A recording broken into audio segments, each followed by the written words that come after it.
محترم ناظرین، اہل سنت والجماعت کا عقیدہ ہے کہ اللہ تبارک و تعالی نے تمام کائنات میں اپنے تمام انبیاء اور رسل کو سب سے زیادہ حسین و جمیل بنا کر بھیجا۔ اگر تمام انبیاء اور رسل کے حسن و جمال کو اکٹھا کیا جائے تو میرے مصطفیٰ صلی اللہ علیہ وآلہ وسلم کا حسن و جمال سب سے زیادہ اکمل اور احسن تھا۔ آپ صلی اللہ علیہ وآلہ وسلم کا چہرہ مبارک گویا انوار و تجلیات الہی کا مظہر تھا۔ آپ صلی اللہ علیہ وآلہ وسلم کے رخ انور کی طرف جو بھی نگاہ اٹھتی اس کو ایسے لگتا جیسے آپ کا چہرہ اقدس گویا چاند اور سورج ہے، لیکن ناظرین حقیقت یہ ہے کہ آپ کا رخ انور چاند اور سورج سے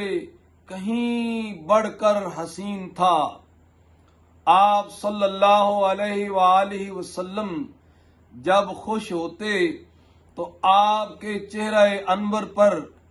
ایک خصوصی چمک اور دمک ہوتی تھی۔ چنانچہ مواہب لدنیا میں ہے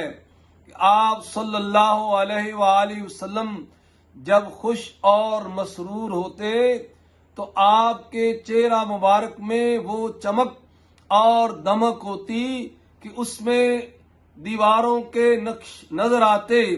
اور لوگوں کے عکس دکھائی دیتے تھے۔ سیدنا ابو ہریرہ رضی اللہ تعالی عنہ بیان کرتے ہیں کہ میں نے آپ صلی اللہ علیہ وآلہ وسلم سے زیادہ کسی کو حسین نہ دیکھا، گویا کہ سورج آپ کے چہرے میں گردش کر رہا ہے، یعنی آپ کے چہرہ مبارک میں نورانی کرنیں اس طرح گردش کرتی تھیں، ایسے لگتا تھا جیسے سورج گردش کر رہا ہے۔ کیا خوب ایک شاعر نے کہا ہے، رخ مصطفیٰ ہے وہ آئینہ کہ اب اور ایسا آئینہ نہ کسی کی بزم خیال میں، نہ دکان آئینہ ساز میں۔